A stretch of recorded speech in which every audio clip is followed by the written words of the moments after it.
Do you remember our childhood days? Back then, every tale began with once upon a time. Mine was no exception. It was a radiant November day, and I found myself in the driveway, giving my 2008 Bullitt Mustang a thorough wash. Some folks unwind with a round of golf or a nap, but for me, it was the simple act of washing my car that eased my mind and unraveled life's puzzles. I was acutely aware that time was fleeting, living on borrowed moments. Oddly enough, what I thought I comprehended and what fate had in store were divergent paths. As per the weather forecast, the unseasonably warm autumn might linger for another week or two, granting me an additional 7 to 14 days to enjoy rides in the Bullitt. But thereafter, winter's chill would mandate stashing it away and resorting to my Jeep for transportation. With all my cherished Turtle Wax ice products neatly arranged, I was on the verge of completing the interior when an erratic vehicle careened down our street and halted in front of my house. Behind the wheel sat a familiar figure. It was Judy, my wife's mother. Disregarding proper parking, she bolted out of the car and dashed towards me, tears streaming down her cheeks. "Come inside, Judy," I murmured gently, "we'll talk about it there." Leading her indoors, I settled her at the kitchen table. "He's such a," she sobbed. "Would you like some tea, Judy?" I offered amidst her tears. "Do you have any?" she managed to ask. I nodded, swiftly preparing a cup of tea to soothe her. "Judy, give me your keys so I can get your car off the street before someone hits it," I said. She handed me the keys, and I carried her into the living room where she would be more comfortable.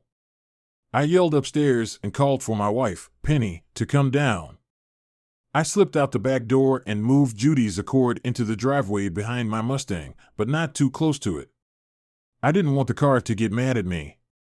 When I returned to the kitchen, the tea was ready, and I carried it in, along with a tray of sugar, milk, and a large piece of chocolate cake that Judy herself had brought the day before, into the living room. I placed the tray in front of Judy. "Thank you, Donnie," Judy sobbed. "Penny, you are so lucky to have him. You'll probably never have to worry about your husband cheating on you again," she said. I was shocked. I couldn't believe that Ed, Penny's father, could cheat on Judy. I started to walk away, but Judy grabbed my hand. "Donnie, you're part of our family too," she said, "and I want to talk to you." "Okay, Judy," I said. "Why?" she asked me. "Why is he doing this?" "What's he doing?" I asked. "What is it about you men that makes you cheat?" she asked. I started to feel uncomfortable. "Mom, when I was in college, we learned that males are genetically predisposed to spread their seed to as many willing, fertile females as possible. Maybe Dad's predisposition is in abundance, or maybe it's not his fault. Men are just born that way, and maybe some women are too. Society even laughs and looks the other way when men act this way.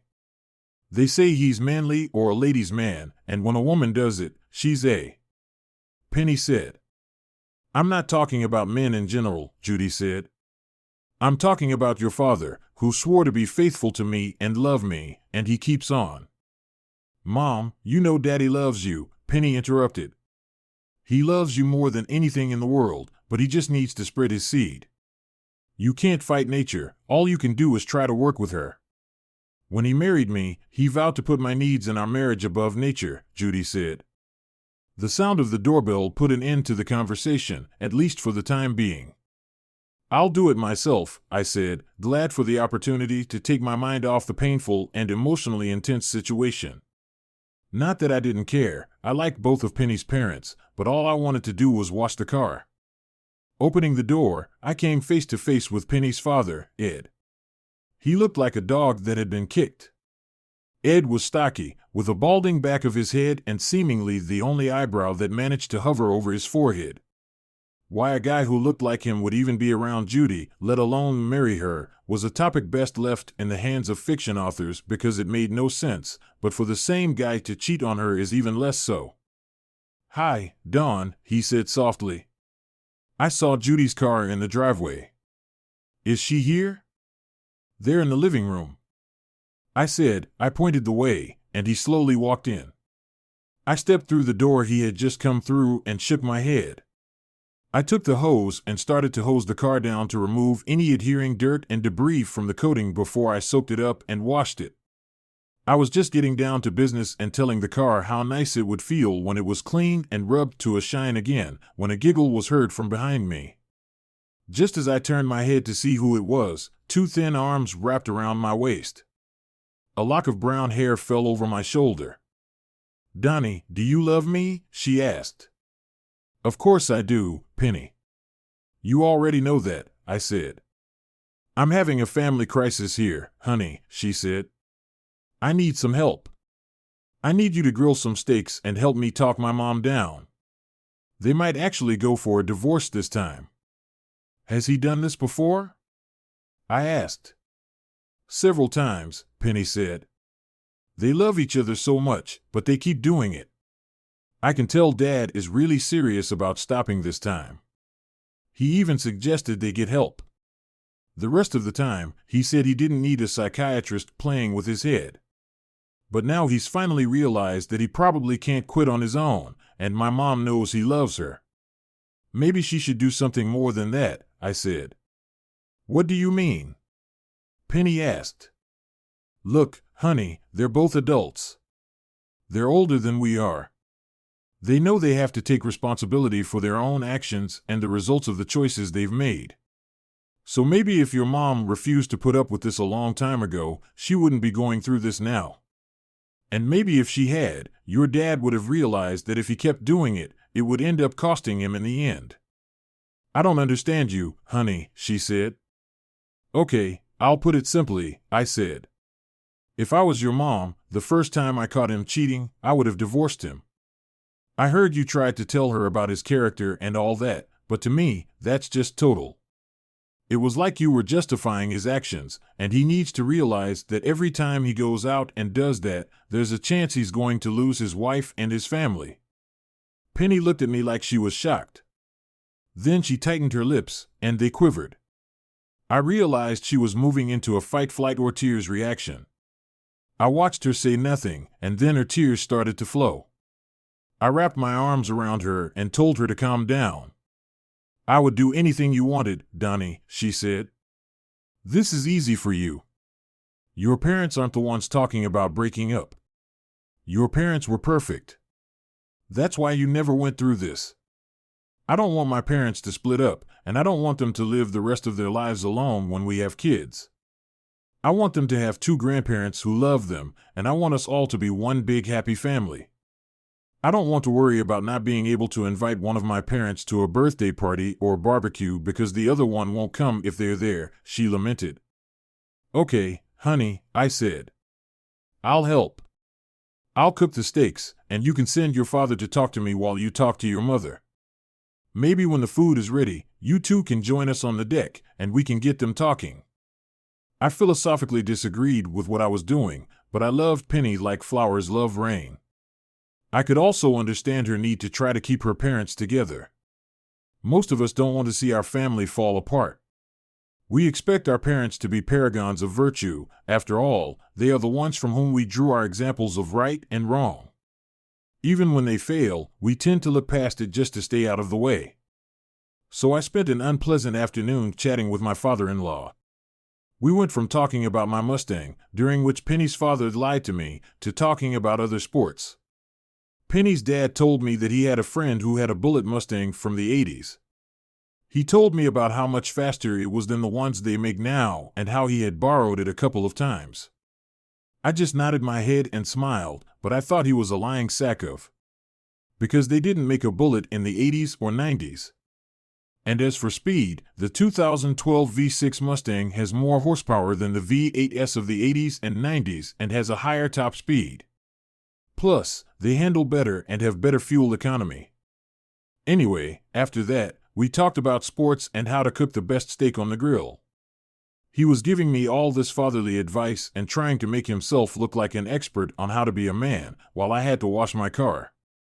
So not long after I wowed him, I let the other shoe drop. "So, what's going on between you and Judy?" I asked. He looked like I'd punched him in the face, then he broke down and almost cried. I didn't mean to hurt her, he cried.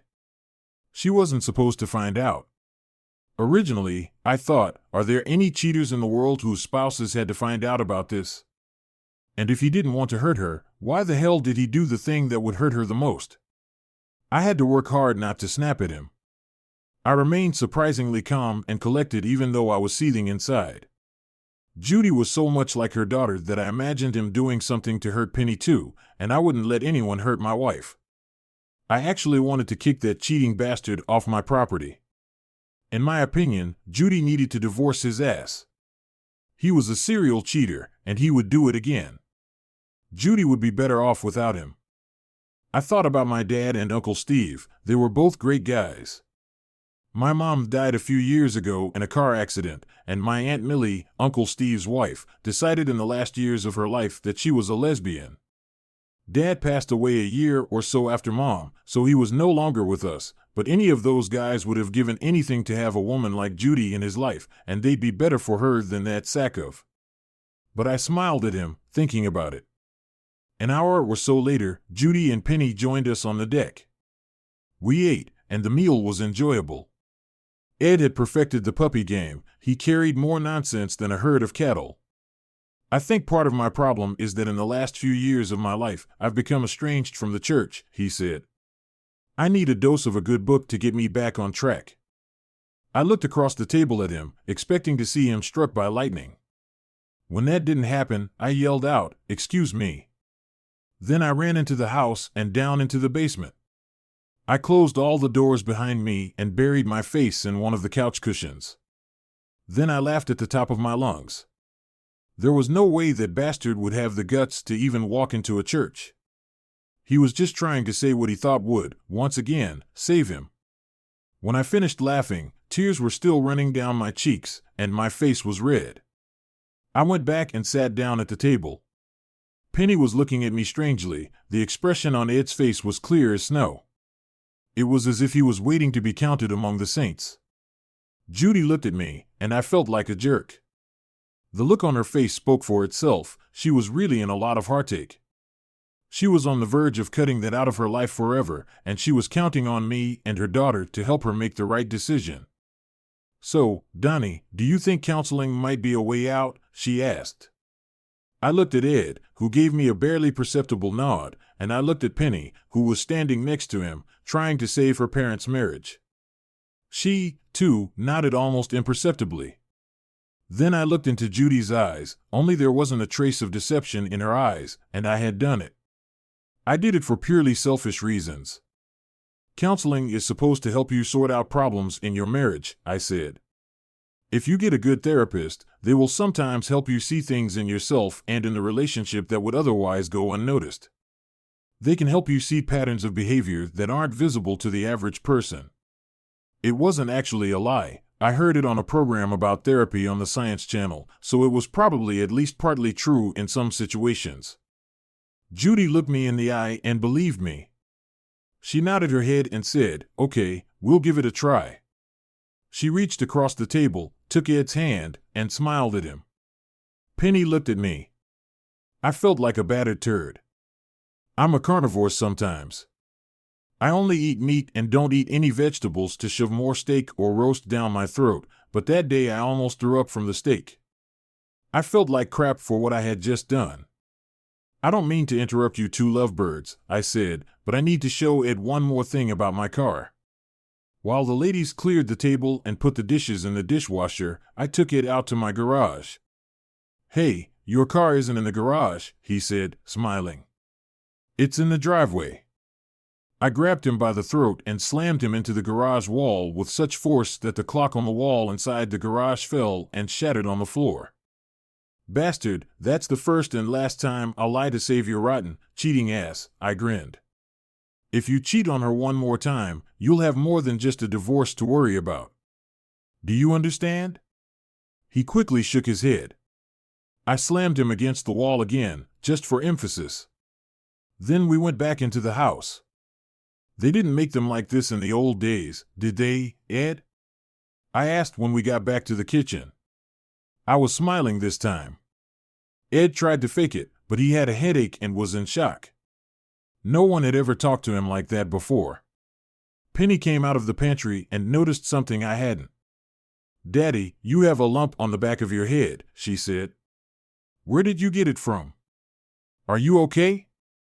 "Ha ha." I laughed while we were in the garage. This clock fell off the wall and landed on Ed's head. His head is hard as a rock. He smashed the damn clock. He's a tough old bird. Ed nodded his head woodenly. We had a great time with Penny that night. Just a month and a half later, 3 days after Christmas, I hold her hand and put my arm around Judy as we walk into the morgue. We walked forward into an unexpectedly cool room and found ourselves face to face with a man who looked as alive as the people he cared for. "I'm sorry for your loss," he smiled. If his smile was supposed to be friendly or comforting, he failed on both counts. His smile in this situation just looked creepy. He led us to a raised table. I noticed that by then Judy and I were helping Penny as she took uncertain steps. When the minister pulled the sheet off the body, he did it with a skill that many magicians would find difficult to match. I almost expected him to get down on one knee and shout "Tada!" From that moment, as we looked at the lifeless body lying before us, our reactions changed. Penny sank to the floor and began to sob. Judy nodded her head and turned away. I went into shock, my mind racing through hundreds of ridiculous thoughts per second as I looked at the body formerly known as Ed. I was first struck by how clean it was. Then, my brain kicked in and reminded me that they had probably cleaned the body for the autopsy they would be performing soon. I wondered how much an autopsy cost. I counted at least 8 or 9 wounds. "Can you identify the deceased?" the minister asked. Both Judy and Penny nodded their heads mournfully. "Do you have a question?" the crypt keeper asked. "No," I said, realizing how stupid my thought had been once again. "I'm sorry for your loss." "Have a good day," he said, turning away. Judy and I took Penny's hands and led her toward the morgue exit.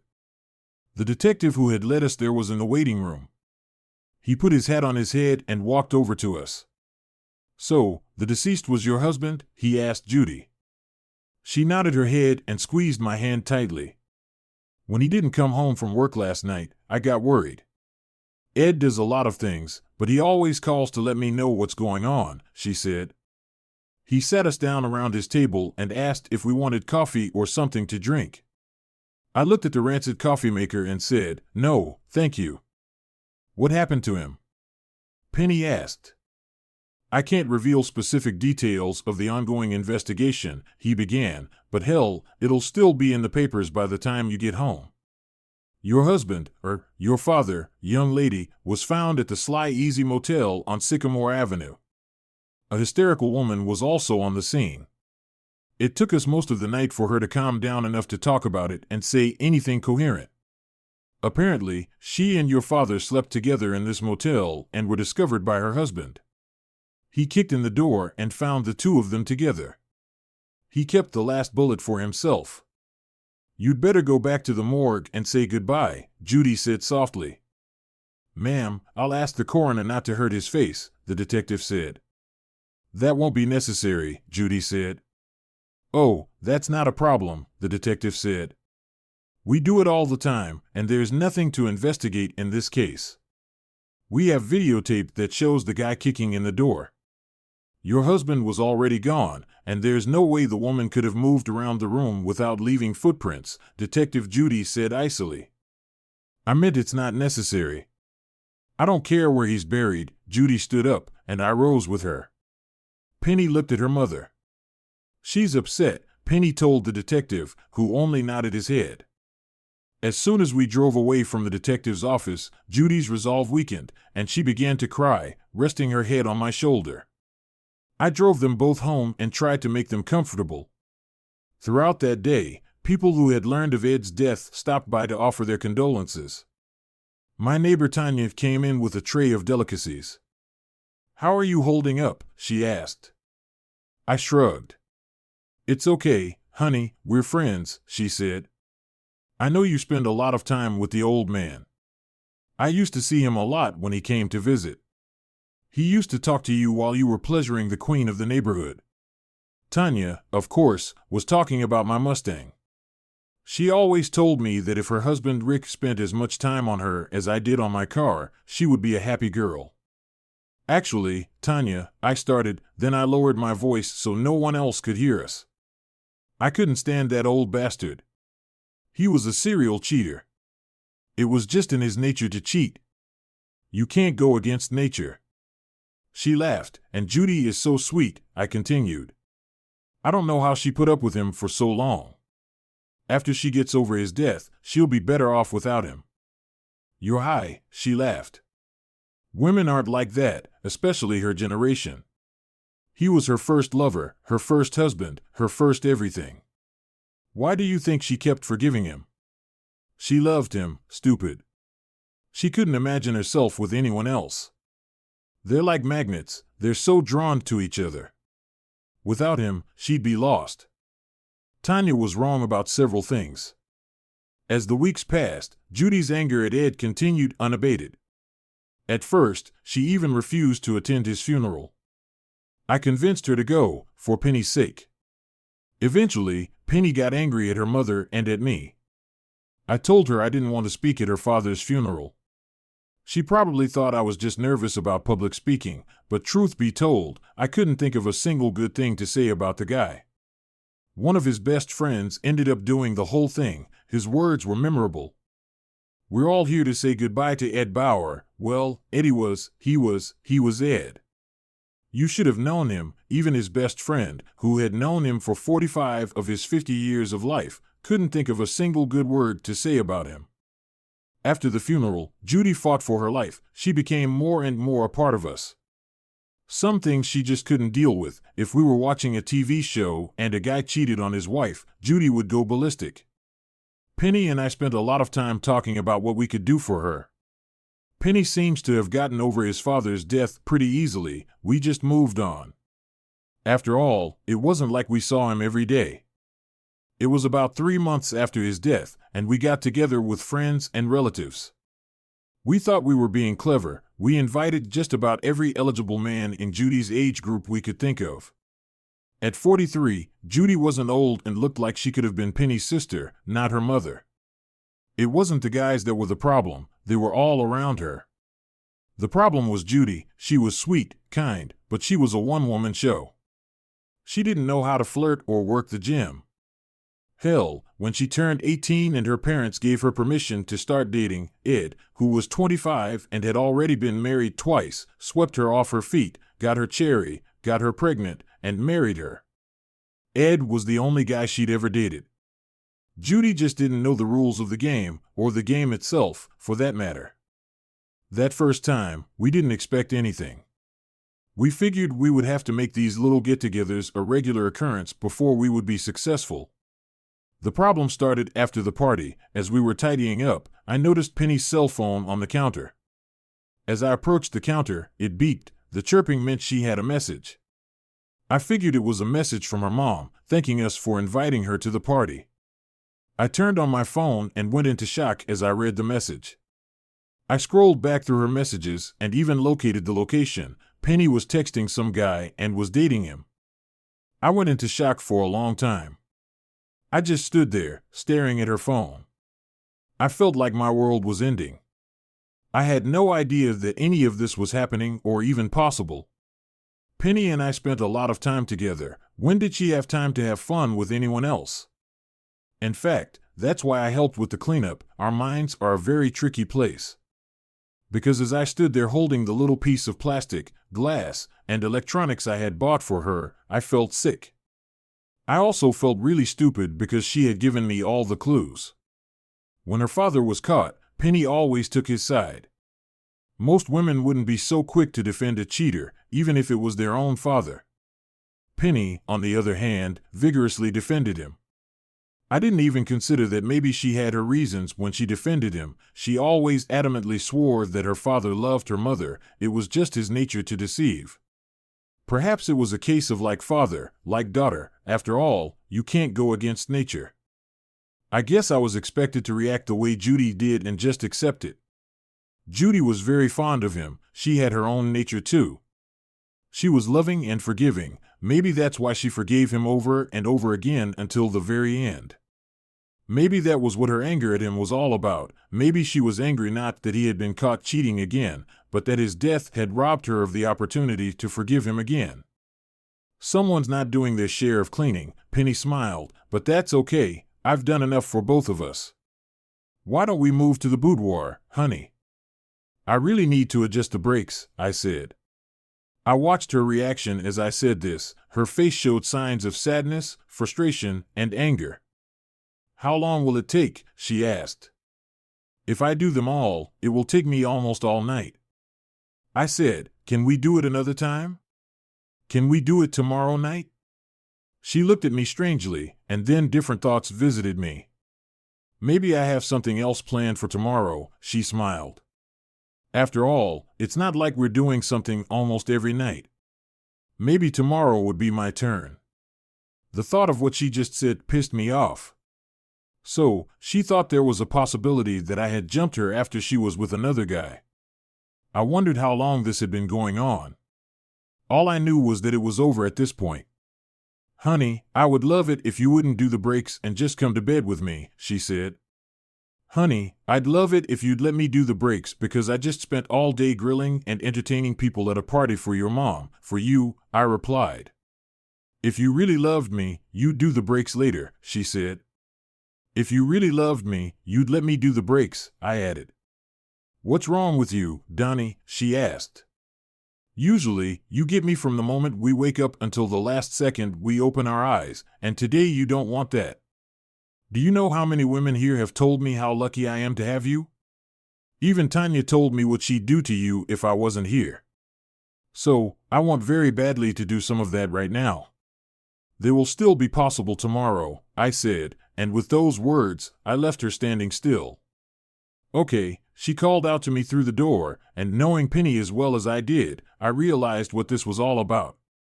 The reason she was so desperate to have sex with me tonight was that we weren't going to have sex tomorrow. She was going to pretend to be tired or something, but really, she was sure she didn't want to have sex with me after having fun with the man she'd met at the motel. Perhaps I was jumping to conclusions. I didn't know how to deal with it until it happened. Perhaps something else was going on. I was reminded of a TV show where a woman repeatedly dated a guy, and her husband, who was insanely jealous, found out about it.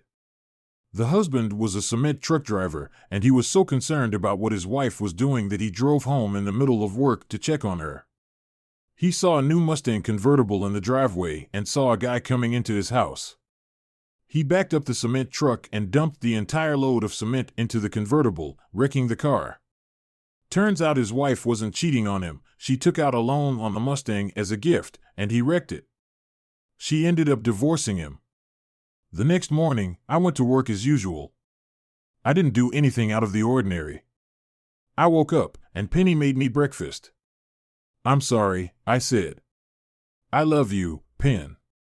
What's gotten into you this morning? She asked, smiling. I just wanted you to know how much I care about you, I said. I felt like this was my last chance to convince her not to do something we'd both regret. At the same time, if nothing had happened and I'd gotten it all wrong, I wouldn't have felt so guilty. I drove to work, and once there, immersed myself in my morning tasks. By 9:30, I was ahead of schedule, and there was almost nothing left for me to do. I worked a couple more hours and left at 11:30. Just as I was leaving the building, I got a call from Penny. Hi, honey, she said. Would you like to have lunch with your wife? I'd love to, I said, smiling. Do you want us to meet at home or at a restaurant? I breathed a heavy sigh of relief. I was so glad I'd come to the wrong conclusion. Hold on, honey. I have another call, she said. A few seconds later, she returned. Donnie, can we have lunch tomorrow? Mommy needs to talk, she said. I'll probably be busy, I said and hung up. I called Judy. Hi, I said. How's your day going? Even better after talking to my favorite son-in-law, she said, smiling. I'm your only son-in-law, I coyly remarked, but still, my favorite, she said. Have you talked to Penny yet today, Judy? I asked. She's going to ask you something. I hope you're not going to set me up with one of your lonely old friends again, she said. Truth be told, I'm not sure I'm ready to date anyone yet. No, I just wanted to take you out to dinner for a threesome, I said. Oh, good, she said, smiling. I'm going to act surprised when she calls. Bye, Judy, I said. Have a good day. The call delayed me another 10 minutes, and now I knew that Penny had called to ask me to lunch just to make sure. I was at work, maybe she'd learned some of the tricks of the trade from her father, but then the old bastard got caught a lot. I got in my car and drove to the motel. There were several cars in the parking lot that looked familiar, but it didn't matter. I spotted Penny's Ford Focus as soon as I pulled up to the hotel. I knew exactly which room to go to. I spotted the cleaning lady and paid her $50 to open the room door as quietly as possible. She backed off, and I opened the door. I had no doubt who it was as soon as I opened the door. He tried to turn around to see what was going on. I instantly crossed the room and pulled him off the bed, pressing him against the hard, cheap floorboards. Donnie, what are you doing? Penny yelled, trying to pull me away from him. I stood up very calmly and pulled her hands off me. Don't ever touch me again, I said calmly. I called my secretary and told her I wasn't feeling well and would be gone for the rest of the day, and probably the next day too. My second call was to 911 to report that there had been a beating. Penny was just sitting on the bed. A couple of times she tried to say something to me, but I just kept telling her to shut up. Donnie, when we get home, she finally began, we don't have a house, I said. I'm not living with go to your mother's house. The police arrived, and I left the room and spoke to them. I'm the one who called, I said. You don't look so bad, one of the policemen said. Not me, him, I said, pointing at Rick, who was still unconscious. They handcuffed me and put me in the car just as the ambulance arrived. In the police cruiser, I hardly said anything. The officers tried to get me to talk about what had happened, although I would have easily confessed what I had done. I was too depressed to talk about it. As soon as I arrived at the station, I was photographed, fingerprinted, and detained on suspicion of assault. Until the details of the case came out, they only had suspicions. Even if I was willing to tell them I had done it, they had no proof. In every major city in the world, there are countless lunatics who will confess to any crime, from the Lindbergh kidnapping to the Ripper murders in London. There are also leagues of homeless people who are willing to admit to a crime just to get a few meals and a cot, especially true in bad weather when some people are willing to sacrifice their freedom to have a roof over their heads. I was placed in a large cell with at least 8 other people. None of them approached me, and I was content to sit on an empty bench along the back wall. Most of the guys looked like they were either poor or drunk. I decided to use this time wisely. Since all I could do was think, it seemed like the perfect time to consider my next steps. There is a big difference between suspecting that your spouse is cheating on you and actually confronting it. There's also the issue of emotional attachment. Let's face it, people change over time. There are many cases where a couple has just become so estranged that one of them does something drastic just to get the ball rolling. In such cases, the divorce that follows can be a fresh start for both. In such cases, the parting can be pleasant. But there are others when a couple has quarreled and argued so much over the years that they just can't stand each other. They fight not because they love each other and want to stay together, but because they hate each other and want to make the other's life as miserable as possible. Like, I'm not going to let this get a divorce so he can go sleep with his goddamn secretary and be happy. In my case, it was nothing like that. I loved Penny with all my heart and soul until I walked into that motel room and saw her with Rick. I intended to spend the rest of my life with her. That's why it was so painful for me. I literally felt like someone had ripped out a part of my soul. I didn't realize that we had a beautiful life, and I really thought we loved each other. At least, I loved her, and the guy she picked, Rick, was older than me. And I'm 6 years older than Penny. Rick was old, fat, and bald. I just didn't get it. If she wanted an old, fat guy, why the hell did she marry me? In fact, she was the one who chased me when we first started dating. We met at a bar. We were both there with friends. We didn't know each other, and none of our friends knew each other. She saw me, and for the rest of the night, every time I turned around, and there she was. She even tried to use a dirty phrase on me. I remember looking into those beautiful eyes, and I was just mesmerized. She said, "Well, if you're going to follow me around all night, you might as well tell me your name." So now I show up at a cheap motel and see her with a fat old neighbor. I wondered how Tanya would feel about that. Just as I was starting to figure out what to do, I heard someone calling my name. Don Osmond, the stout policeman, called out. I walked over to him and peered through the bars as he started to open the door.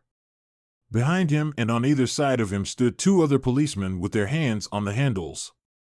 "Are you guys going to shoot me?" I asked. "No, you got bailed out," he said. "By who?" I asked.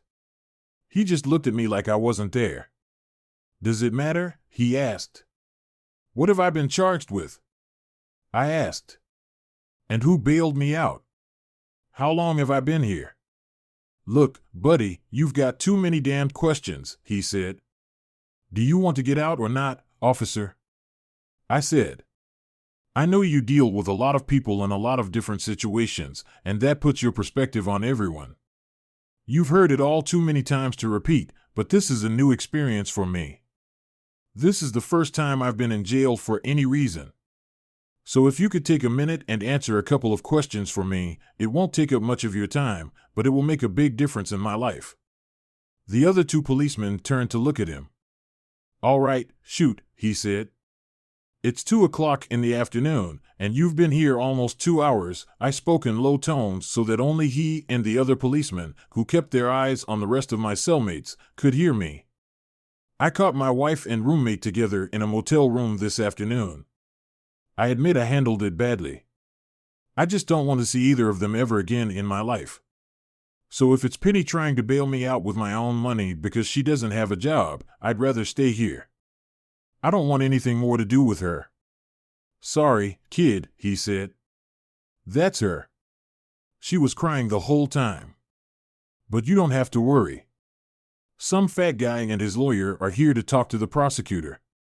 I don't think he's going to press charges against you, but he looks kind of sketchy, so I wouldn't trust him anyway. They'll only keep you here for a couple of days to cool off, and then they'll let you use the ATM and bail yourself out since there's no record of you, and no one died." They left, looking at me with something akin to pity in their eyes. I sat down on the bench again and noticed that many of my cellmates were watching me. They were probably wondering what the hell I was talking to the cops about and why I wasn't leaving. I knew Penny was trying to bail me out because she felt guilty. I was being honest with the cops. I didn't want anything more to do with her. At that moment, I felt bad because I had helped convince Judy to give Ed another chance when I didn't want to do it for Penny. I wondered if I felt the same way Judy did when Ed cheated on her. Ed had done it over and over again, so Judy had been through it more than once. I couldn't understand how she got through it. She had to be so much stronger than me. It's the strangest thing. If you think about a person long enough, they show up. Just as I was contemplating whether Penny would tell Judy what she'd done, my cops came back.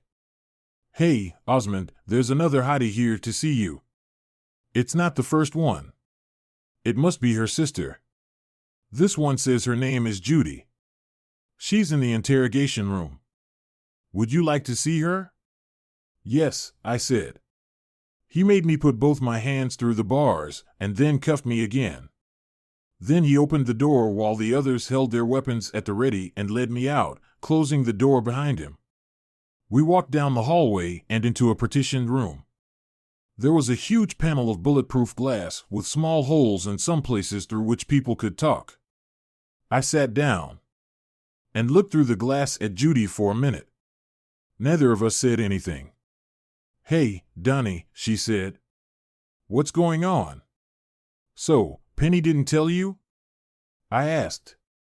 She just said you beat up your neighbor and went to jail, and you wouldn't let her bail you out because you were upset about it, she said.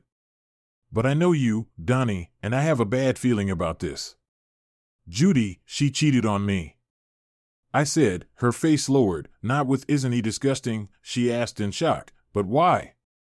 From what she told me, you were constantly, before we could finish speaking, a tall man in a cheap suit and glasses knocked on the wall. Excuse me, he said, are you Don Osmond? I nodded my head. Can you join me in the conference room across the hall when you're done here? He pointed to my handcuffs, and the police officers uncuffed me. He's not life-threatening, he has no priors. Why is he handcuffed? He's here for assault, the cop said, although I would have done the same thing. He's actually here for whoring, not assault. Donnie, what are you going to do? Judy asked. I know how you feel, so don't do anything stupid. I'll call you tomorrow, I said. If I get out of here today, I'll send your daughter to stay with you. I walked into the conference room and saw 3 men sitting at the table with Penny. 2 of them I didn't recognize. When I walked in, Penny jumped to her feet, and Rick stood up, limping toward me. Get off me! I shouted. I looked at the guy sitting at the table. If any of these come near me, I'm going back to my cell. Penny and Rick walked back to where they were sitting, and the guy at the table looked at them. Mr. Osmond, my name is Willis Drummond. I'm the district attorney for this region. Literally thousands of cases come across my desk every day. Mr. Daniels is the attorney who is representing your neighbor. Anyway, Mr. Daniels has a suggestion that would allow everyone present to leave immediately, sort of without prejudice. What are you talking about, Willis? I asked. Why don't you tell him, Charlie? He turned to Daniels. The lawyer looked at me and spoke as if he and I were old friends. Don, what happened here is an unfortunate situation. The emotional damage alone is terrible. There is no reason for you to leave this room with a criminal record that will cause you problems for the rest of your life. These are very serious charges we're talking, assault and battery, plus intent to do grievous bodily harm, he said. Don't worry about it, I said. With my education and specialty, my employer and future employers won't care. He swallowed. There is no need for an innocent person to get hurt because of some fun that got out of control, he said. There's no reason for that to happen. Who in this damn room is innocent? I asked. Just me. I'm the one who got hurt here. At this point, Penny began to cry. I thought I had a woman I could love and be with for the rest of my life. I found out I didn't. I thought I had a neighbor, or rather, a friend living next door to me that I could trust. I found out that wasn't true either. Donnie, what about Tanya? Asked Rick. Tanya has never done anything wrong to you. Why should she be hurt in all this? Tanya deserves to know what kind of skunk she's married to. She doesn't deserve to be cheated on and lied to. No one deserves that, I said. Tanya is beautiful. She'll come back eventually. She'll meet someone who will be much better for her than you are. She'll be fine. Maybe we'll get through this together. She doesn't need some fat-ass windbag. No, he shouted. Please don't tell her. Daniel started trying to speak again. Here's the deal, my client agrees not to press charges against you, and you'll forget that all of this happened. I agree to the charges, I said. I also agree to a jury trial.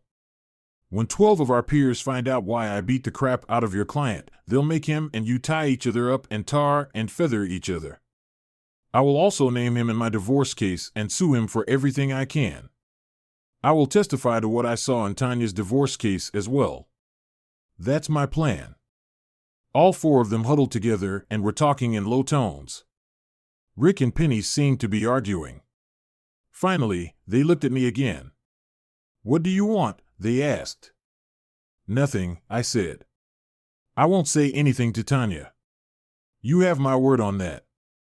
And I won't sue you or name you in the divorce, but you must testify in the divorce if necessary and deny the charges. You also agree to never speak to me or come within 50 feet of me or my things without my permission. Sold, he said with a wide grin on his face. Hey, wait a minute.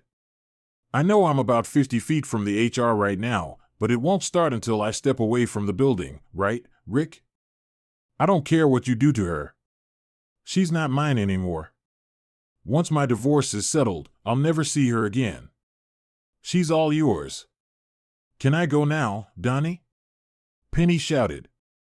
No, we're not doing this, Willis said. Could you walk me to the counter so I can get my things? I need my wallet so I can get a cab home. As I walked down the hallway, the only sound I could hear when I got home was Penny crying. Tanya was in the yard. She came to the fence and talked to me. Where have you been, stranger? She asked. My husband got into the wrong neighborhood, and they robbed him. They blacked out both his eyes and broke his nose, poor little guy. It's hard, Tanya, I said. I'm sorry to be so abrupt, but I've had a rough day too. We'll talk later. Hey, send your wife over here, she said. Tanya, I don't have a wife anymore, I said and walked into the house, leaving her in shock. As soon as I entered the house, the phone rang. I noticed it was Penny's cell phone, the same phone that I had used to find out what she was doing. I just let it ring until voicemail answered the call. After the 5th time it rang, the phone went silent and abruptly turned on again. This time it was Judy's home number. I picked up the phone to tell Judy to call her daughter off. Judy, can you? I began. Honey, you have to. I hung up the phone. It was about a half hour before the phone rang again. I looked at it. It was Judy's cell phone. I picked it up and didn't say anything. Donnie, honey, are you here? She asked. Hi, Judy, I said.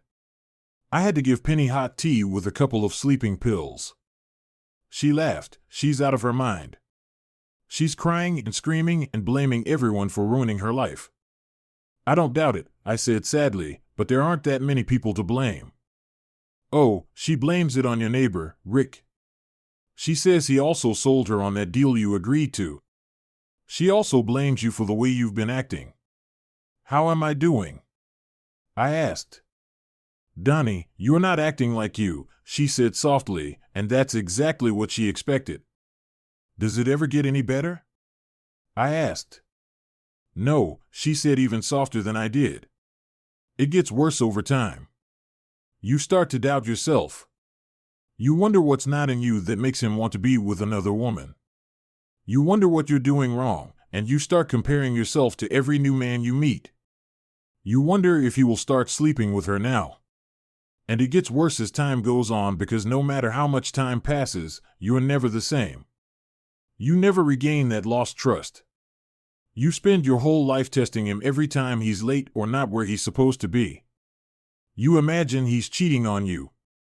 Judy, can I tell you something? I asked.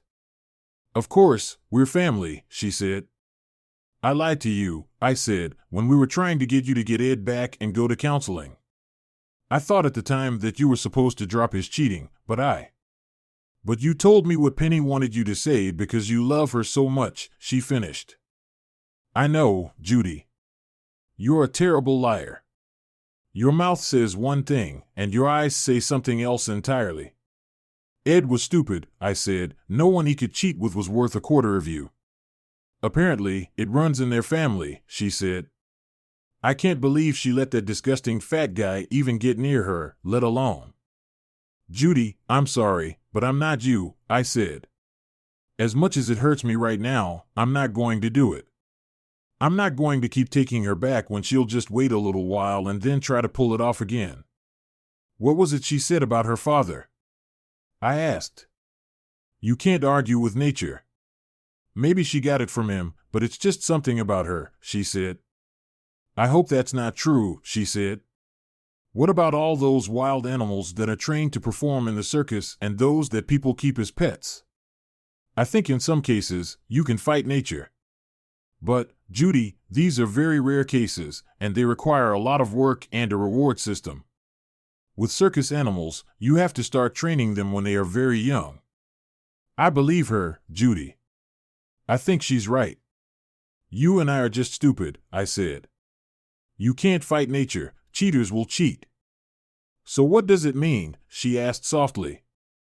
That makes us one of two choices, I said. If we free ourselves from it and start life anew, then we become who we are by nature. We're just good people who made a mistake and fell in love with the wrong people. In your case, you have a beautiful daughter to show for it. I have nothing. So at this point, my life has been wasted. On the other hand, if we continue to put up with it, hoping they will change, we become suckers. We're just willing to keep putting up with it no matter what crap they spew at us. You've done your time in hell, Judy. Your next man should be worthy of you, and my next woman should be the same. Who are you talking to, Mom? Penny asked. Is it Donnie? Does he want to talk to me yet? Did you tell him how sorry I am? Did you tell him it wasn't my fault in any way?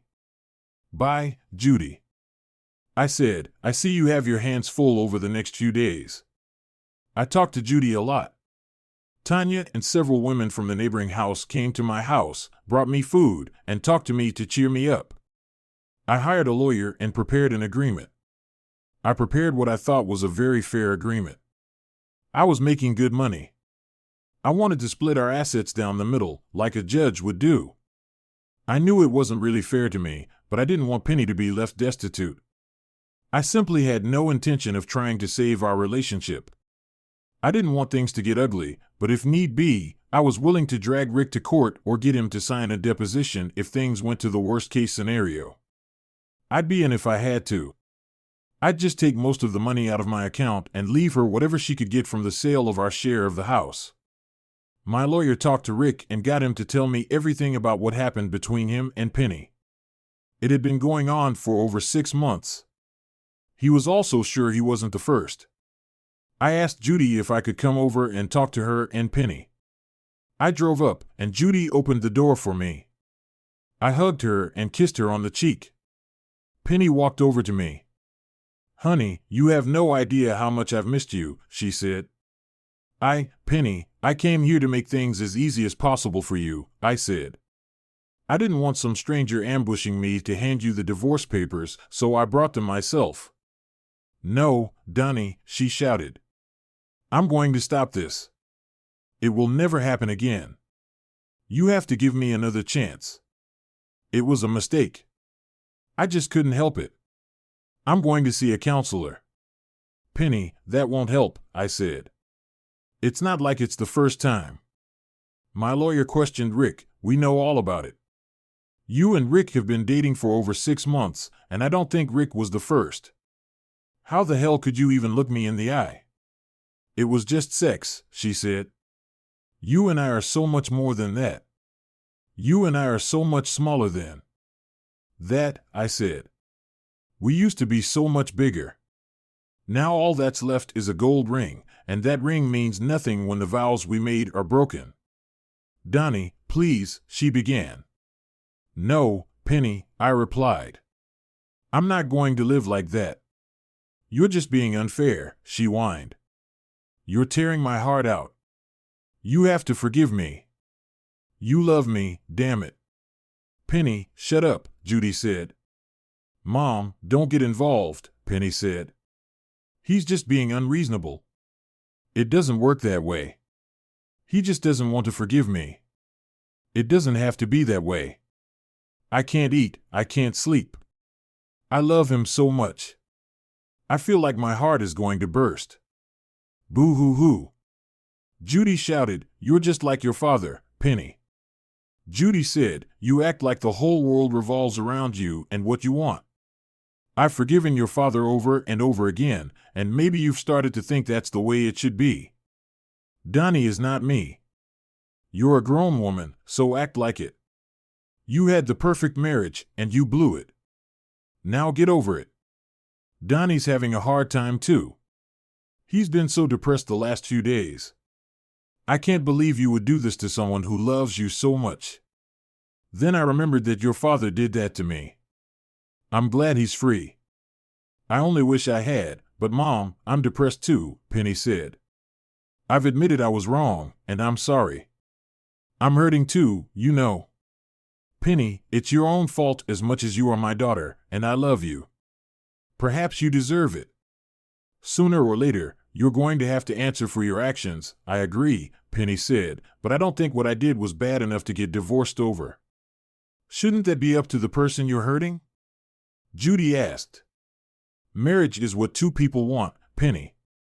Maybe Donnie doesn't want to be married to you anymore. Stop saying that, Mom, Penny yelled. She turned to me and looked across the room. Donnie, haven't I been a good wife to you so far? I've cleaned your house, I've cooked your meals. I've given you everything you could ask for in a wife. So why can't you focus on all the things I've done right instead of all the things I've done wrong? Honey, you look the way that I feel, she continued. You look like someone suddenly yanked the rug out from under your feet and left you spinning in the air with nothing to orient yourself and nothing to hold on to. I feel the same way. I'm just lost without you. I can't stop crying. I feel like my life is over. Nothing makes sense. You have the power to make us both better. All you have to do is forgive me once. I swear to you that it will never happen again. I left the room without saying anything. As I reached the door, I turned around and looked at her. Penny, please get a lawyer, I said. I want to get this over with as soon as possible. I need a fresh start in life. I drove home and saw Tanya again as I walked out onto the porch. Hey, Donnie, wait up, she called out. I sighed and watched her cross the yard.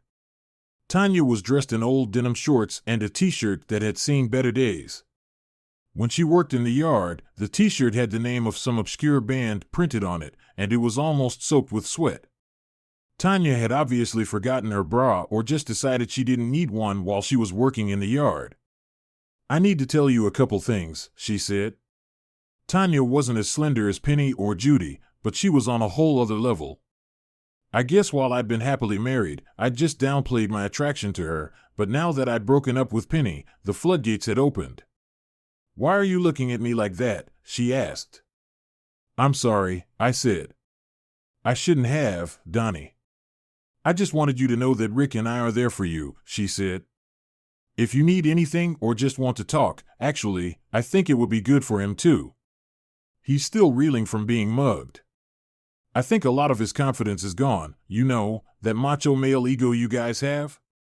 Well, his ego is shattered because someone beat him to a pulp and took all his money. Maybe talking to you guys will help him.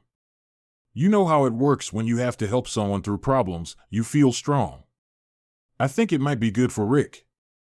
I'll send it over in a little while, but I wanted to do something for you too. You'll be fine, she smiled. But that's not what I meant. You know I'm a married woman. Besides, you're not that kind of guy. I shrugged and tried to smile. I just smiled at her and thought again about telling her what a piece of she was married to, but I realized that telling her that would only hurt her. Besides, Rick, getting his ass kicked by me and thinking he might lose his marriage, was probably doing everything he could to be the husband she deserved. Why should I put her through that kind of pain just to get the pleasure of it? By doing that, I would be as bad as Penny and Rick. It's a cruise, Donnie. We have a client, a large website for singles. They have organized a cruise for many of their members on a large cruise ship. They've already paid for their members, and there are still cabins available on the ship. They have already made their profit, so it doesn't matter if there is another single guy on the cruise.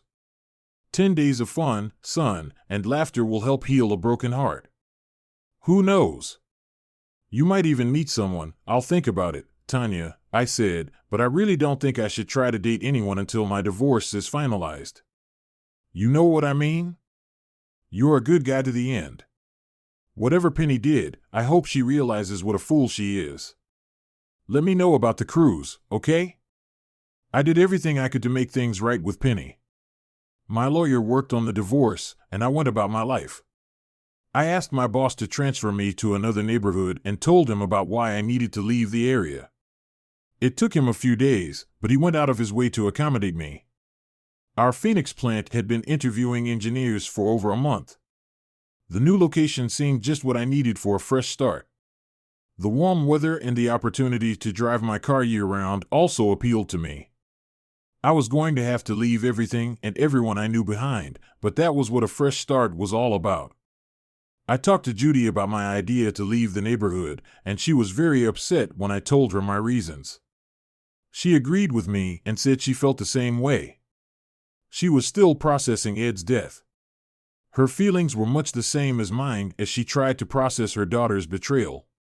She was thinking of moving east to live with her older sister and mother who shared a house in New York City. After hearing me talk about her move, she started thinking about it again. I made her promise not to tell Penny about what I was planning to do. "Honey, I don't have to tell her," she says. "That girl is obsessed with you. She spends most of her time following you around. She's so afraid that you're going to try to sleep with some other woman that she just goes crazy. She was furious when you stood on the porch talking to Tanya that day. She came home and cried for hours, calling Tanya all sorts of names. I think her biggest fear is that you'll get infatuated with Tanya and tell her what happened, then you and Tanya will sleep together and it will become a story." Saying that, she laughed. "It's not really that far-fetched," I said. "That's really true," she said. "Donnie, you really love my stupid daughter. I saw the wheels turning in your head when you were talking to her the other day. You were trying so hard to figure out how to get her back, but I was glad you couldn't. She's my baby, and I love her, but I love you too, Donnie, and we both know what she's like. At least when this is all over, you'll have a friend in Arizona you can visit when it gets too cold in New York," I said, "and you'll have someone in the Rotten Apple if you want to learn about non-Southwestern culture." She laughed. "Donnie, promise me we'll keep in touch." "I don't have a choice," I said. "I've only had 2 people I've loved, and one of them doesn't really love me. That means you're all I have left." I was glad she told me about Penny following me everywhere. I started following her whenever I went anywhere. One night I went to a movie, and as I got out of my car in the parking lot, I looked around. I noticed her watching me and decided to have a little fun with her. I looked at my watch as if I was waiting for someone. I then pulled out my phone and used the Fandango app to buy a ticket. I called Judy and asked her to call Penny and let her know that my date was waiting for me at the movie theater. Penny got out of the car and headed angrily toward me. I quickly ran inside the theater and told the man at the ticket booth that I had ordered the tickets online. He looked at his computer, handed them to me, and I went to the right side of the building just as a furious Penny appeared in the doorway. She tried to walk in the direction she'd seen me but was stopped by the security guards. When she was escorted to the ticket booth, she realized that she had no way of knowing what movie I had come to see, and there were at least 15 movies playing in the theater. 2 hours later, I walked out of the theater. "Bye," I called out, waving my hand as if I was talking to someone. "I had a great time. We'll have to do it again." "That's enough, Donnie," Penny said. "Just cut the crap. You went to the movies alone. I've been following you since you left the building. Get used to it." "Penny," I said, "I won't always be alone. Sooner or later, I'll meet someone I'll want to date, and maybe more. Maybe I'll even meet the person I'll spend the rest of my life with." "You've already met her, dummy," she said. "She looks just like me. You just need to pull your head out of your ass and start trying to get over my one little mistake." I laughed out loud and left. Then I realized that everything Judy had told me was true. I trusted Judy. I was sure she wouldn't tell Penny about my plans, but I still needed a way to get out of town without letting Penny know where I was going. The answer came from the most unlikely source. The next day, just getting home, I heard a quiet knock on the back door. I went to the door and opened it. If I had to make a list of everyone I thought might be there, there was no way I was going to give him a place on it. Rick was standing at my back door just like he used to when we were friends. The only difference was his body language. He knew he didn't belong here anymore. I guess he wasn't sure I wouldn't beat the crap out of him again. "I didn't want to come," he said nervously. "She made me." His gaze quickly darted over my shoulder. I saw Tanya watching us from the back porch. She smiled and waved. Come on in, buddy, I said, loud enough for my voice to reach their house. I did everything you asked, he said nervously, and I'm grateful you didn't say anything to Tanya. But if Tanya hadn't made me come here, I would have had to call you anyway. We have a problem. We don't have a damn thing in common. I grinned. We don't have anything in common, that's very true, he said. But none of us want Tanya to get hurt, right? I nodded. And we both have issues with your psycho ex, he said. She's threatening to tell Tanya herself if I don't try to help her get you back. She says it's not fair for one of us to keep our marriage if we've both been cheating. He paused. She came to me yesterday. She's blackmailing me into giving her information about you and wants me to pressure you to get her back. I just looked at him. If he was hoping I'd be sympathetic, he was in for a disappointment.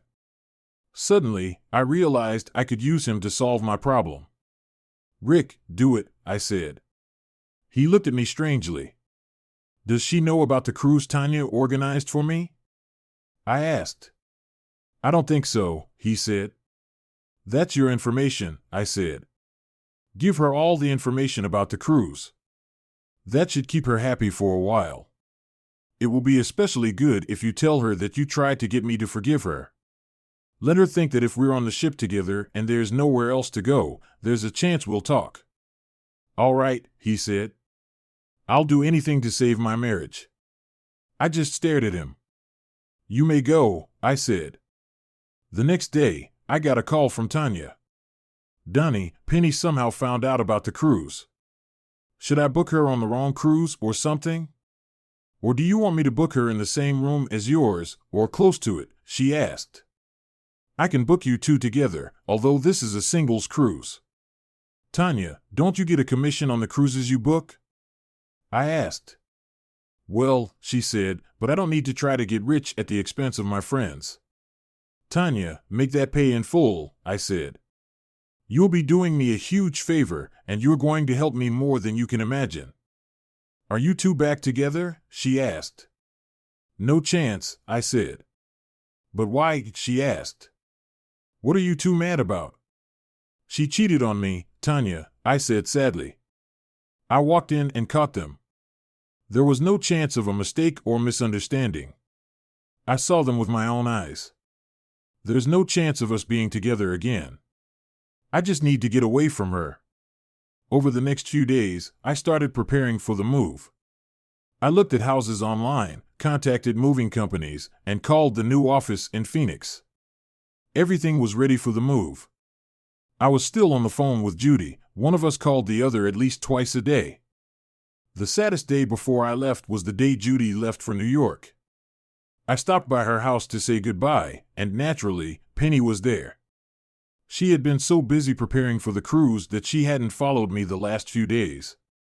She smiled at me as she opened the door. I miss you so much, honey, she said. I ignored her and headed toward Judy.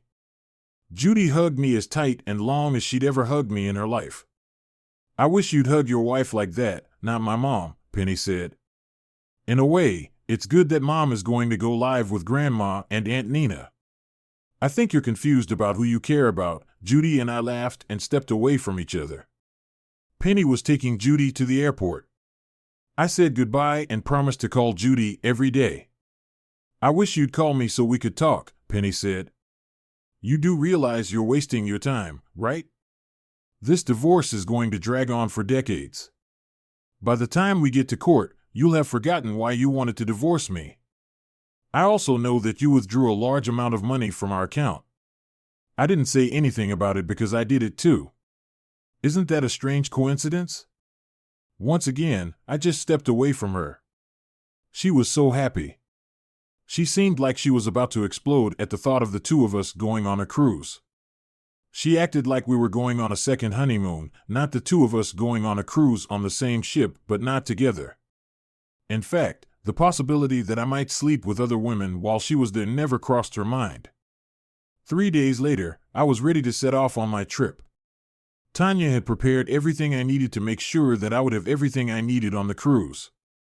Just before the ship left, I called Penny. Penny. I won't be home for about 10 days, I told her. If you need to let me know anything regarding our divorce, you'll have to see my lawyer. Thank you for telling me, she said cheerfully. I hope you enjoy wherever you go. Maybe when the trip is over, you won't want to get divorced again. Maybe something will happen during your absence that will remind you of how much I love you and that we need each other. Not much chance of that, I said, laughing. She laughed too. Is it so hard for you to admit that you still love me, Donnie? She asked. No, it's not, I said. I still love you. I just want you to love me enough to make me enough for you. It is, you fool, she said sadly. Have you ever heard the expression once bitten, twice shy? In our case, it means I've seen what my life is like without you, and I'm not going to do it again. Yes, Donnie, I'm human. I made a mistake, but love had nothing to do with it. Something drew me to Rick, and even I don't know what it was. Maybe we'll find out when we go to therapy. But you're the only man I've ever loved, she added. Since you're so fond of old sayings, I said, have you ever heard that you can't fight nature? She looked at me strangely and only sighed when I hung up. 6 hours later, the ship was at sea. It was almost out of cellular range when my phone rang. I looked at the screen of my iPhone and smiled. Looking out the window, I watched the scenery go by. And yes, I know that windows on a ship are called portholes. Penny may have had a porthole she was looking out of, but I had a window, I thought. Where the hell are you? She shouted. I've searched the whole damn ship, and you're not on it. Who said it was? I laughed. How the hell are we going to get back together if we don't spend time together? She yelled. You won't let me come home. You don't touch me or let me touch you. You barely talk to me. I'm going crazy. I love you, Donnie, okay? Penny, I said, once the cruise is over, I'll have to cool off. You can come home, but we won't sleep together. I swear I'll do whatever it takes to get a place in your bed and in your heart again. She said, as the phone rattled, I love you, Donnie, then the phone went silent. I was still laughing as I crossed the border into yet another state. I took the time to call my only friend. Hi, Judy, I said when she picked up the phone. Donnie, she squeaked happily. God, it's been so long since you called me. Almost 4 hours, I said, laughing.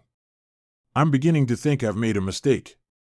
Do you have any idea what it's like to live with 2 stuck-up old women? She asked. I started laughing. Judy always lifted my spirits. Stop lying, Judy. I can't believe anyone could not want to be around you, I said. Donnie, do you know what time it is? She asked. They say time heals all wounds, I said. They're wrong, she said seriously. I guess I forgot that my sister and I just never got along. She and Mom were together so long that their personalities became similar, and now I can't find common ground with either of them. I laughed again. Do you check your rearview mirrors to make sure you're not being followed? She asked. It's hard to keep up with a truck when you're on a ship, I said. Now it was her turn to laugh. I'm not going to ask how you sneaked her onto the ship without you, she said. Remember the Calgon commercial, said I. I had my own ancient Chinese secret.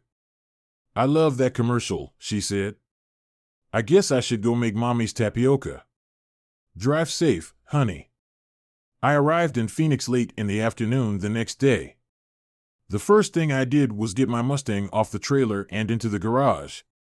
I was so relieved that it would never have to endure cold winters again that I didn't pay attention to the heat and possible sun damage to the paint. I spent the next few days getting everything settled and set up in my new home. I made appointments with the cable guy and all the other guys to come in and do their thing. But when all was said and done, the house was beautiful, but it didn't feel like a home, just a place. The day before I was supposed to report to my new job, it happened. My cell phone rang. I picked it up without looking at the screen. Where are you? She hissed. Why is all your stuff gone? You said I could come home. Since you called from home, you must be home, I said. That's what you wanted, isn't it? You know perfectly well that's not what I wanted, she hissed. I don't want an empty house. This is almost as bad as that ridiculous divorce you're pushing for. Don't worry about the divorce, I said. Your lawyer and my lawyer convinced me that without any proof, I was screwed. I was practically at your mercy. So, the divorce because of your affair with Rick is over. Good, she squeaked. Now, where are you, sweetheart? I'll come to you. I filed again, I said, and this time I'm not going to be so damn nice. She started laughing. Does it matter why you're applying? She asked. Call your lawyer, Penny, I said. He already has a copy of the case. Not only will I get a divorce, I'll probably be able to leave you next to nothing. Also, Penny, call me back soon if you want to make arrangements. I'm changing my cell phone number tomorrow. It was only an hour before Penny called me back. Okay, Donnie, you win. I signed the papers. How the hell did you get the video? I hired a private investigator to take my place on the cruise. I knew that when I wasn't around, you'd have no reason not to act on your desires. All I did was set you free. You can't fight nature. For that matter, I never watched the video. I had no desire to watch it. Thank you for proving me right about you, Donnie. I can change, she said. I don't think you can, I said. And to tell you the truth, I don't think you should. You're free now. Do whatever you want to do. I'm free too. I can find someone who will love me the way I need to be loved. Donnie, you just don't understand, she cried. It's me. Don't you get it yet? My father loved my mother more than anything in the world. Yes, he cheated on her, but it didn't mean a damn thing. It was just sex. He and my mom were in love. That's why she could never let him go. And you and I are the same. You're going to miss me, and when you do, I'll be here waiting for you. But I'm going to make you regret putting me through all this. 3 weeks later, I called Judy every day. There was a note of sadness in her voice that I recognized immediately. Okay, Judy, what's wrong? I asked. I'm fine, she said. I'm just a little out of sorts. Judy's trying to take all this out on someone who doesn't know you, I said. Tell me what's wrong, Donnie. Moving here was a mistake, she said. I spent most of the money I got from selling the house to pay the taxes on this place and make some improvements. Now I'm stuck here. I have money left over from Ed's pension, but it's only a monthly check to cover my expenses. I don't have enough money to move anywhere else, let alone buy another house. I had thoughts about how great it would be to move in with relatives. I guess I just didn't want to be alone. I had over 20 years of living with someone else. Good thing you still have family to move in with, I said. Oh no, she said. There's no chance of that. You have no idea what Penny's been up to since you divorced her. No, I don't, I said, but I wasn't talking about her. Why don't you come here and live with me? I've got plenty of room, and I'd be glad to have you with me. Donnie, are you crazy? She asked. I can't live with you. You're my daughter's husband anymore, I said. Why not come visit, and if you don't like it, you can always go back to New York. Okay, she said. How about a week's visit? I still need to make sure you're okay. I've been visiting Penny and your old houses. Well, you don't recognize it, Judy came and stayed with me for a whole week. She had so much fun that when it was time to leave, she didn't want to. We did everything together, and we had fun. She made me go and see all the sights in the neighborhood that I hadn't made time for before.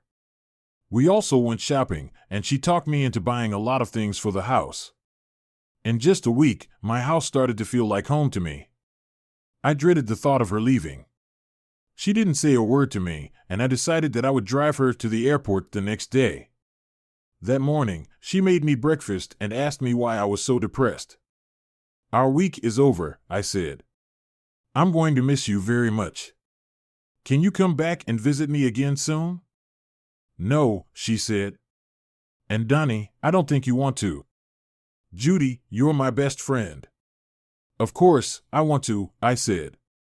Don't you want to come back and visit me? No, she said, smiling, because if I come back to visit you, it'll mean I'm gone. And I don't want to do that. I smiled and grabbed her. We had another of those long, tight kisses, and I think we both knew something was going on, but neither of us was ready to admit it. The next morning, I woke up early, and she made breakfast for me again. I can't send you to work on an empty stomach, she said. Besides, I'm taking you to work today. I need the car to go shopping. We need groceries. Are you sure you don't want to just drive the truck? I asked. She stuck out her plump lower lip and held out her hand. For some reason, no red flags went off in my brain, even though I'd never let Penny drive my Mustang. The thought of Judy getting behind the wheel didn't seem horrible. I gently placed the keys in her hand and was rewarded with a smile that made my day better. After I had breakfast, we got in the car and drove to my office. I expected her to leave, but she got out of the car and came in with me. She looked around my office and even met my secretary. She smiled and led me to my inner office. So why haven't you slept with that one yet? She asked. She's not my type, I said. She just laughed and said she'd pick me up after work. I came home in the evening, and we grilled steak on the deck and watched the sunset. I noticed that she didn't just go shopping that day. She decorated some of the rooms, a picture here, a trinket there, and it all started to look more like home. Things progressed very slowly over the next few weeks, but they did progress. I think what I had always felt had somehow crept up on me. Anyway, it got to the point where I just lived for the evenings with Judy. Sometimes we'd take long drives on deserted roads and photograph landscapes and scenery. Other evenings, we'd head into town to see a movie or try a new restaurant. But most of all, we both enjoyed quiet evenings at home. I honestly think I was the one who kept suggesting we go out. I think I was afraid that things might go wrong if we were alone together too much.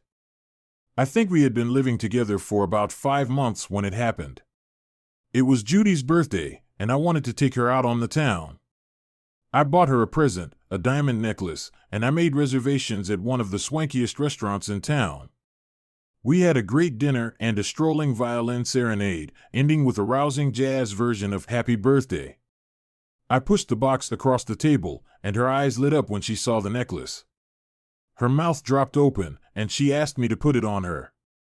I noticed that she was smiling, and then I noticed that she was pointing behind me. I turned around and finally noticed the waiter behind me. I was just saying, "Sir, that your wife is the most beautiful woman here," he said. "You're right about that," I said. "Donnie, you should say thank you, silly," Judy giggled, or at least correct him. He thought we were married. "I couldn't thank you enough," I said, "because that would have meant that I had something to do with you being so beautiful." And I couldn't correct him because I don't have a problem with anyone thinking that we are. "Are you ready for dessert?" "Yes," she said. "Can we take it with us and eat it at home?" I don't think anyone can imagine how pleased I was to hear her say those words. All the time she had lived here, she had called it my house, which had become home. Hearing her call it home gave me a warm feeling. When we got home, it seemed like the perfect ending to a wonderful night. It seemed strange to me, maybe I'm getting old by the time I'm 30, but I was happy. I didn't need anything else. When we got home, we made love, and after a shower, we collapsed on the bed. "I love you, Judy," I said. 5 months, she said. "I can't believe we could do this for 5 months." "We wouldn't be able to," I said. "None of us are the type to just jump into bed with someone." "Maybe not," she laughed, "but we're both the kind of people who love very deeply and very exclusively." The next night when I got home, I had dinner and something else waiting for me. "I wanted to make sure last night wasn't an accident," she laughed. "We made it a rule, we never mentioned Ed or Penny. The past was behind us, and all we wanted to think about was the future. We had so many good times that there was no time for the past. We did a lot of things for the first time together, but the one thing we never talked about was marriage. I don't know why everyone we knew thought it was, but we just never brought it up. But then again, we were too busy with the present and planning for the future to think about the past. That was until it came for us. I guess we made one mistake. When Judy moved in with me, we had to move the rest of her things to Phoenix from New York.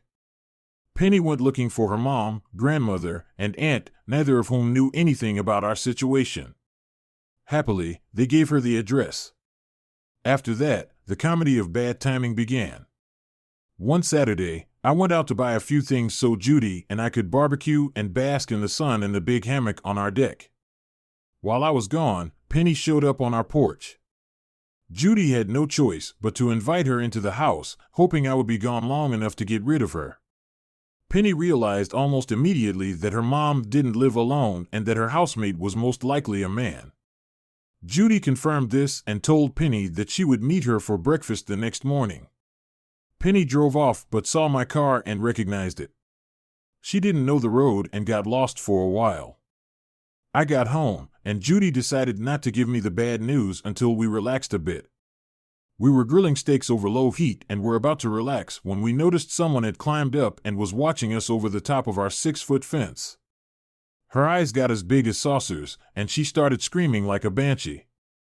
We let her in the house. "I can't believe you two," she screamed, "especially you, Mom. What will Daddy think?" "Penny, we're not married anymore," I said. "So what are you doing here?" "I came to try to find my mother," she said. "I was hoping she knew where you were. I need a little help." "What kind of help?" I asked. "I've lost almost all the money you left me, and I'm about to lose my house. I was hoping you would give me another chance." "I realized how stupid I was," she said sadly. "I'm sorry, Penny, but there's no chance of that," I said. "You can't fight nature." "Yes, you can," she said. "If you want it bad enough, you can do anything. I swear I've changed." I was talking about Judy's nature and mine. I smiled. It's in our nature to fall in love with someone and stay that way forever. We can't fight it. But since you're our daughter, I guess we'll have to help you with the house. You go home, and I'll put some money in your account. But you'll have to get yourself a job. "Why can't I stay here with you?" she asked. "Penny, just being around you reminds me of what you did to me and makes me angry all over again," Judy said. "It was the main reason I left town in the first place." "Do you want the money or not?" I asked. "Of course," she said. Then she looked directly at Judy. "You're the one who doesn't want me here, aren't you, Mother? You know that if I had a fair chance to fight for him, you'd lose. And Donnie just agrees with you as much as he agrees with me. The poor, deluded man thinks he loves you, but in reality, he still loves me. He just stays with you because you're just like me, and he knows you won't cheat on him." Judy and I both laughed at her.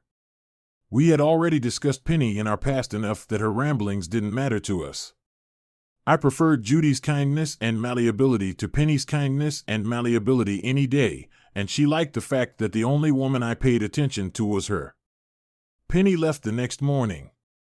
She was still angry that we hadn't let her stay with us, but it would have been very inconvenient, and I was happy with the way things had turned out.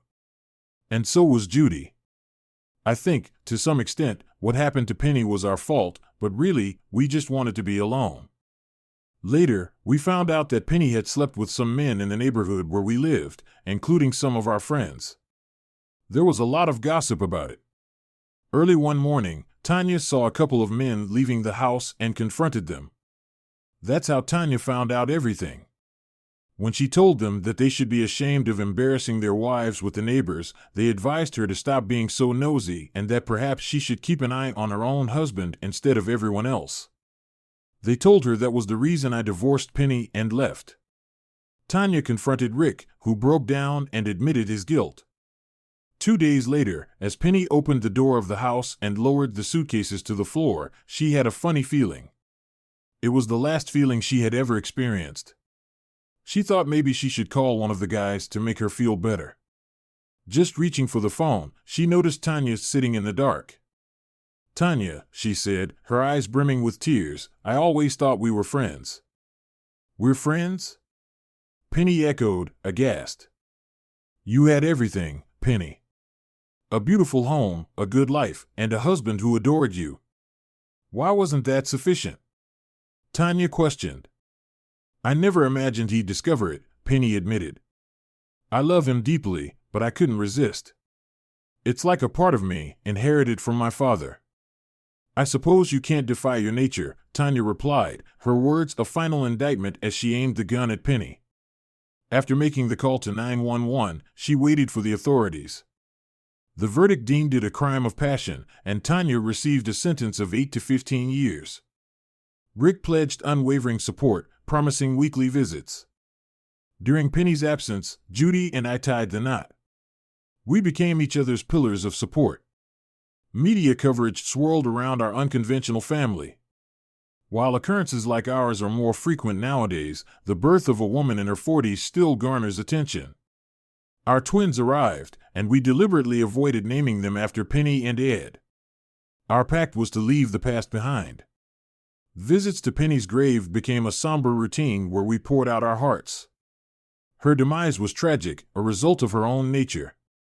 Though we bore no responsibility for her death, a lingering sense of guilt clouded our souls.